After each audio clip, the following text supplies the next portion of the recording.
Hello, ನಮಸ್ತೆ ಎಲ್ಲರಿಗೂ. ಹೇಗಿದ್ದೀರಾ? ಎಲ್ಲಿ ಬಂದಿದ್ದೀನಿ ಅಂತ ಅನ್ಕೋತಾ ಇದ್ದೀರಾ? ನಾನೀಗ ಬಂದಿರೋದು ಉಡುಪಿಯ ಶ್ರೀಕೃಷ್ಣ ಮಠಕ್ಕೆ. ಉಡುಪಿ ನಗರದಿಂದ ನೀವಿಲ್ಲಿ ತಲುಪಲಿಕ್ಕೆ ಸುಮಾರು 2.5 ಕಿಲೋಮೀಟರ್ ಆಗುತ್ತೆ. ರಾಜ್ಯದ ಎಲ್ಲ ಭಾಗದಿಂದನೂ ಉಡುಪಿ ನಗರಕ್ಕೆ ತಲುಪಲಿಕ್ಕೆ ನೀವು ಟ್ರೈನ್, ಬಸ್ ಆರ್ ಟ್ಯಾಕ್ಸಿ ಮಾಡಿಕೊಂಡು ಬರ್ಬೋದಾಗಿದೆ. ಮಂಗಳೂರು ಇಂಟರ್ನ್ಯಾಷನಲ್ ಏರ್ಪೋರ್ಟಿಂದ ಸುಮಾರು 60 ಕಿಲೋಮೀಟರ್ ಆಗುತ್ತೆ ಡಿಸ್ಟೆನ್ಸ್. ಈಗ ನೀವು ನೋಡ್ತಿರೋದು ಪಾರ್ಕಿಂಗ್ ಏರಿಯಾ. ಶ್ರೀಕೃಷ್ಣ ಮಠದ ಸುತ್ತಮುತ್ತಲು ನಿಮಗೆ 500ರಿಂದ 2,000 ರೂಪಾಯಿದವರೆಗೆ ವಸತಿ ನಿಲಯಗಳು ಕೂಡ ಲಭ್ಯವಿದೆ. ಮಠದ ಎಂಟ್ರೆನ್ಸ್ ಈ ಥರ ಸುಂದರವಾಗಿ ಗೋಚರಿಸುತ್ತೆ. ಇನ್ನು ಉಡುಪಿ ಕೇವಲ ಒಂದು ದೇವಸ್ಥಾನದ ನಗರವಲ್ಲ, ಇದು ಕರಾವಳಿ ಕರ್ನಾಟಕದ ಪ್ರಮುಖ ಧಾರ್ಮಿಕ, ಸಾಂಸ್ಕೃತಿಕ ಮತ್ತು ಶೈಕ್ಷಣಿಕ ಕೇಂದ್ರವಾಗಿದೆ. ಶ್ರೀ ಮಧ್ವಾಚಾರ್ಯರು ಇಲ್ಲಿ ದ್ವೈತ ವೇದಾಂತದ ಪ್ರಸಾರಕ್ಕಾಗಿ ದೊಡ್ಡ ಕೊಡುಗೆ ನೀಡಿದ್ದಾರೆ.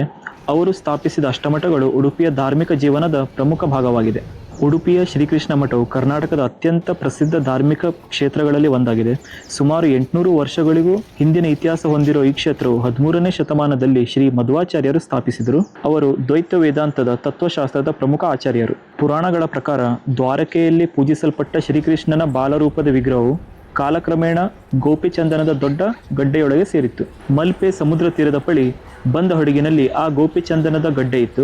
ಮಧ್ವಾಚಾರ್ಯರು ಅದನ್ನು ಪಡೆದು ಅದರೊಳಗಿದ್ದ ಶ್ರೀಕೃಷ್ಣನ ವಿಗ್ರಹವನ್ನು ಹೊರತೆಗೆದು ಉಡುಪಿಗೆ ತಂದರು ಎಂಬುದು ಪ್ರಸಿದ್ಧವಾದ ನಂಬಿಕೆ. ಅವರು ಮಧ್ವ ಸರೋವರದಲ್ಲಿ ವಿಗ್ರಹವನ್ನು ಅಭಿಷೇಕ ಮಾಡಿ ನಂತರ ಕೃಷ್ಣ ಮಠದಲ್ಲಿ ಸ್ಥಾಪಿಸಿದರು ಎಂಬ ಕ್ಷೇತ್ರ ಪರಂಪರೆ ಇದೆ.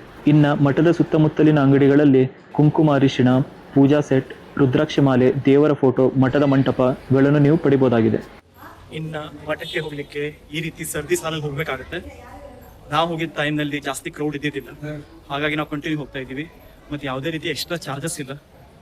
ಕಂಟಿನ್ಯೂ ಆಗಿ ಲೈನಲ್ಲಿ ನೀಟಾಗಿ ದೇವರ ಭಜನೆ ಮಾಡ್ತಾ ಹೋಗ್ಬೋದು. ಇನ್ನು ಶ್ರೀಕೃಷ್ಣ ಮಠದ ಗೋಶಾಲೆಯಲ್ಲಿ ಗೋವುಗಳ ಸೇವೆ ಮಾಡಲಾಗುತ್ತೆ. ಗೋಪೂಜೆಯು ಮಠದ ಧಾರ್ಮಿಕ ಆಚರಣೆಗಳ ಒಂದು ಭಾಗವಾಗಿದೆ. ಪರ್ಯಾಯ ಸ್ವಾಮೀಜಿಯವರು ಗೋಶಾಲೆಗೆ ತೆರಳಿ ಗೋವುಗಳ ಆಹಾರ ನೀಡುವ ಪರಂಪರೆಯೂ ಇದೆ. ಇದುವೇ ಮಧ್ವ ಸರೋವರ.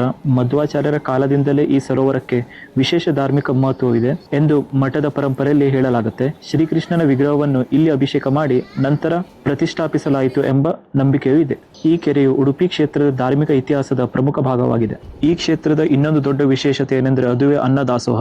ಮಧ್ಯಾಹ್ನ ಸುಮಾರು 11 ಹಾಗೂ ರಾತ್ರಿ ಸುಮಾರು 7 ಅನ್ನದಾಸೋಹ ಆರಂಭವಾಗುತ್ತೆ. ಇದನ್ನು ಅನೇಕ ಭಕ್ತರು ಅನ್ನ ಬ್ರಹ್ಮ ಎಂಬ ಭಾವನೆಯಿಂದ ಸ್ವೀಕರಿಸುತ್ತಾರೆ. ಉಡುಪಿ ಶ್ರೀಕೃಷ್ಣನ ದರ್ಶನದ ಪ್ರಮುಖ ವಿಶೇಷತೆ ಏನೆಂದರೆ ಕನಕನ ಕಿಂಡಿ. ಕನಕದಾಸರು ಶ್ರೀಕೃಷ್ಣನ ಪರಮ ಭಕ್ತರಾಗಿದ್ದರು. ಅವರ ಭಕ್ತಿಯಿಂದ ಪ್ರಸನ್ನನಾದ ಶ್ರೀಕೃಷ್ಣನು ಪಶ್ಚಿಮಾಭಿಮುಖವಾಗಿ ತಿರುಗಿ ಅವರಿಗೆ ದರ್ಶನ ನೀಡಿದನು ಎಂಬ ಪ್ರಸಿದ್ಧ ಭಕ್ತಿಪರ ಕಥೆ ಇದೆ. ಇಂದು ಭಕ್ತರು ಶ್ರೀಕೃಷ್ಣನ ದರ್ಶನವನ್ನು ನವಗ್ರಹ ಕಿಂಡಿ ಮತ್ತು ಕನಕನ ಕಿಂಡಿಯ ಮೂಲಕ ಪಡೆಯುತ್ತಾರೆ. ಶ್ರೀಕೃಷ್ಣನನ್ನು ಗೋಪಾಲ ಎಂದು ಕರೆಯಲಾಗುತ್ತದೆ. ಬಾಲಕೃಷ್ಣನು ಗೋವುಗಳನ್ನು ಮೇಯಿಸುತ್ತಿದ್ದನು ಎಂಬ ಕೃಷ್ಣನ ಜೀವನದ ಪ್ರಸಿದ್ಧ ಚಿತ್ರಣದಿಂದಾಗಿ ಹಿಂದೂ ಪರಂಪರೆಯಲ್ಲಿ ಗೋವುಗಳಿಗೆ ವಿಶೇಷ ಸ್ಥಾನವಿದೆ. ನೀವು ನೋಡಿದ ಗೋವುಗಳು ಕೇವಲ ಸಾಮಾನ್ಯವಾಗಿ ಸಾಕುವ ಪ್ರಾಣಿಗಳಲ್ಲ. ಮಠದ ಪರಂಪರೆಯಲ್ಲಿ ಅವುಗಳನ್ನು ಗೋಸೇವೆ ಮತ್ತು ಗೋಪೂಜೆಯ ಭಾಗವಾಗಿ ಗೌರವಿಸಲಾಗುತ್ತೆ.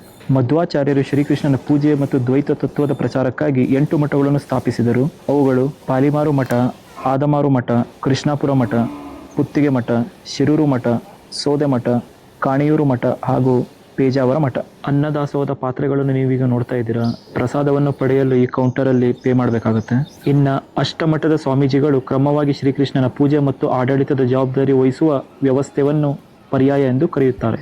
ಉಡುಪಿ ಶ್ರೀಕೃಷ್ಣ ಮಠದಲ್ಲಿ ಭಕ್ತರಿಗೆ ಪ್ರತಿದಿನ ಅನ್ನದಾಸೋಹ ನಡೆಯುವುದರಿಂದ ಅನ್ನಬ್ರಹ್ಮ ಎಂಬ ಗೌರವವು ಈ ಕ್ಷೇತ್ರಕ್ಕೆ ಬಂದಿದೆ. ಶ್ರೀಕೃಷ್ಣ ಮಠದ ಪರಂಪರೆಯಲ್ಲಿ ಆನೆಗಳಿಗೂ ಸ್ಥಾನವಿದೆ. ಮಠದ ಆವರಣದಲ್ಲಿ ಹಿಂದೆ ಆನೆಗಳಿಗೆ ಪ್ರತ್ಯೇಕ ವ್ಯವಸ್ಥೆ ಇದ್ದ ಬಗ್ಗೆ ದಾಖಲೆಗಳಿವೆ. ಆದ್ದರಿಂದ ಕೃಷ್ಣ ಮಠದ ಭೇಟಿ ಎಂದರೆ ಕೇವಲ ದೇವರ ದರ್ಶನವಲ್ಲ, ಗೋಶಾಲೆ, ಸರೋವರ, ಮಠಗಳು, ಪೂಜೆ, ಅನ್ನದಾಸೋಹ ಮತ್ತು ಪಾರಂಪರಿಕ ಸಂಸ್ಕೃತಿಯ ಸಂಪೂರ್ಣ ಅನುಭವ ನೀಡುತ್ತೆ.